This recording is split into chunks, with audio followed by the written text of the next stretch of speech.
তাহলে আজকে তো 1 জুন, তাহলে যারা 1,500 টাকা ছেড়ে 3,000-এর দিকে লাফিয়ে লাফিয়ে গেছিলে পেয়ে গেছে তো টাকা। এর একটা করে স্ক্রিনশট।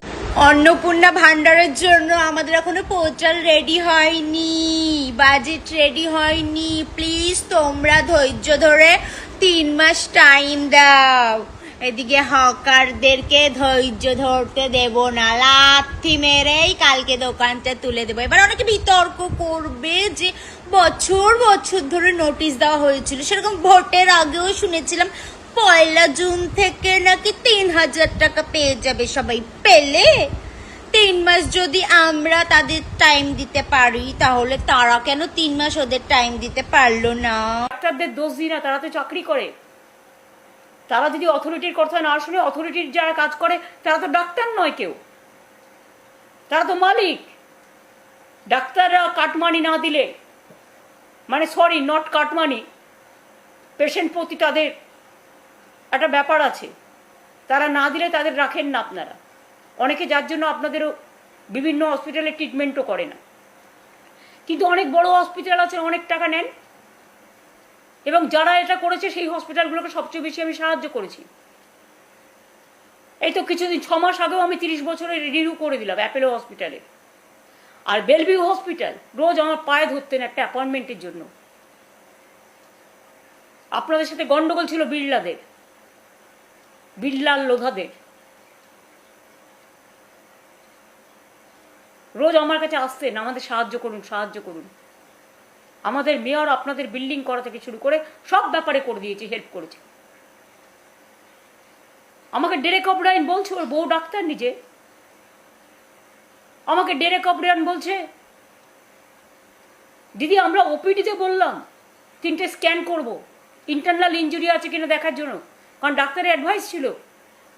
কোনো ওপিডি ভয় নিচ্ছে না, তার মানে মানুষ খেতে পাবে না, মানুষ চিকিৎসা পাবে না। অন্য রাজনৈতিক দল করলে তাকে হাসপাতালে ভর্তি করা যাবে না। এ কোন রাজতন্ত্র, এ কোন স্বৈরতন্ত্র? এটা গণতন্ত্রের নমুনা। যেখানে আমরা মিটিং করতে যাচ্ছি আপনারা পারমিশন ক্যান্সেল করে দিচ্ছেন আর অ্যারেস্ট করছেন। হুগলিতে তপন মজুমদার চুচুড়ায় বসেছিল অভিষেক বন্দ্যোপাধ্যায় মারার প্রতিবাদে, সে থানায় গেছে ছেলেদের ছাড়াতে, সঙ্গে সঙ্গে তাকে অ্যারেস্ট করেছেন। সমস্ত পঞ্চায়েতে গিয়ে গিয়ে বলছেন রিজাইন করো আমাদের সামনে লুম্পেনরা। মিউনিসিপ্যালিটিতে গিয়ে বলছেন এক্ষুনি রিজাইন করো, পুলিশ বলছে। লুম্পেনদের সাথে নিয়ে গিয়ে পুলিশ বলছে। পুলিশের কি এটা কাজ? পুলিশ কখনো পুলিশ হতে পারে না। পুলিশ তো আইনের রক্ষক, তাদের তো মানুষকে রক্ষা করতে হয়। তারা দে বিকেম ভক্ষক নাও। আমি তাদের দোষ দিচ্ছি না, আমার আন্ডারেও অপশাসন ছিল, আমরা কোনোদিনে কাজ করিনি। আজকে দেখে আমার লজ্জা হচ্ছে যে একদিন আপনারা আমার সাথে কাজ করেছেন, আর আজকে আপনারা ভুলে গেছেন যে আপনারা আইনকে রক্ষা না করে আপনারা একটা দলের কথায় দলতন্ত্র করে মানুষকে অ্যারেস্ট করছেন, এমএলএদের ভয় দেখাচ্ছেন, এমপিদের ভয় দেখাচ্ছেন। অভিষেককে মারবার আগে তো সিকিউরিটি সব উইথড্র করে নিলে, আমার সিকিউরিটি তো সব উইথড্র করে নিয়েছিল, আমাদের সমস্ত এমএলএদের সিকিউরিটি উইথড্র করে নিয়েছেন যারা ছিল, সমস্ত লিডারদের যাদের জীবন সংকটে। আর আপনাদের নেতারা সেন্ট্রাল ক্ষমতায় আছে বলে এক একজনকে আমরা সিকিউরিটি দিতে চাইলেও নিজেরা নেননি। তারা সেন্ট্রাল ফোর্স 10টা 12টা করে গাড়ি নিয়ে ঘুরতেন, 10টা 12টা করে সিআরপিএফ, 20টা 50টা করে আপনাদের সাথে থাকতো, আপনাদের পাহারাদার হিসেবে। যদিও আমাদের কেউ আপনাদের ছুতো না, এখানে একটা টিকটিকি কামড়ালেও এনআইএকে পাঠিয়ে দিতেন, হিউম্যান রাইটস কমিশনকে পাঠাতেন, মহিলা কমিশনকে পাঠাতেন, শিডিউল কাস্ট ট্রাইব কমিশনকে পাঠাতেন, এনআইএকে পাঠাতেন, ইডিকে পাঠাতেন, সিবিআইকে পাঠাতেন।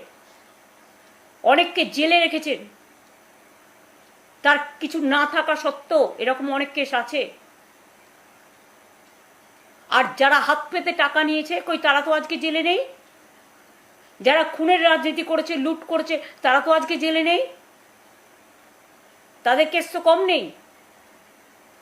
আজকে এইভাবে আপনারা অত্যাচার করছেন, এমনকি আমি এতদিন পর, যেহেতু বকরিদ ছিল, ইলেকশন ছিল, ছেলেরা ঘরে ফিরতে পারছিল না, আমি নিজেও কোর্টে গেছিলাম, হাইকোর্ট বন্ধ বলে। হাইকোর্ট খুলবে 7 তারিখে, আবার আমরা কোর্ট কেসে লড়বো। আমরা প্রত্যেকটা কাগজপত্র নিচ্ছি, আমরা আইনত সাহায্য করছি সবাইকে। যারা বিজেপির সাথে যাবেন বলে ঠিক করেছেন, মনস্থির করছেন, পার্টির কর্মীদের দেখে নিয়ে কথা বলবেন না। আমি রোজ বিকেলে অফিসে বসি, এবং অভিষেকও বসতো, এখন অসুস্থ বলে বসতে পারছে না, বেড রিডিন বলে।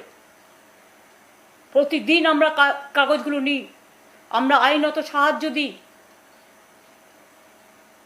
এটা মাথায় রাখবেন। হাইকোর্ট অর্ডার দিয়েছিল ঘরে ছাড়াদের ঘরে ফেরানোর ব্যবস্থা পুলিশকে করতে হবে, সেটাও পুলিশ করছে না, হাইকোর্টের অর্ডারও মানছে না। উপরন্তু তারাই লোককে আরো খালি করে দিচ্ছে। আমাদের নেতাদের মারছে পুলিশ, দাঁড়িয়ে দেখছে দর্শক হয়ে, এবং বিজেপিকে আগে খবর লিক করে দিয়ে বলছে যা যা গিয়ে মার, আমরা দাঁড়িয়ে আছি। দর্শক কি বলবো আপনাদের বলুন তো? আপনারা গণতন্ত্রকে রক্ষা করবেন, মানুষকে আইনের শাসন দেবেন, ভরসা দেবেন, ভালোবাসা দেবেন, বিশ্বাস দেবেন, মানবিকতা দেবেন। আজকে যাদের সব কেড়ে নিয়েছেন, হকার থেকে শুরু করে বেকার, বাড়ি ছাড়া করে দিয়েছেন, কথায় কথায় নোটিশ পাঠাচ্ছেন, সবাইকে উচ্ছেদ করে দিন। গুজরাটে খবর নিন তো, ওখানে 70% বিল্ডিং হচ্ছে নন প্ল্যান এবং উইদাউট লাইসেন্স। আমি একটা সংবাদ মাধ্যমে দেখলাম, যদি সত্য হয় তারা রিসিং করছে, আর আপনারা কি করছেন? মানুষকে সুযোগ না দিয়ে, তার রিহ্যাবিলিটেশনের ব্যবস্থা না করে।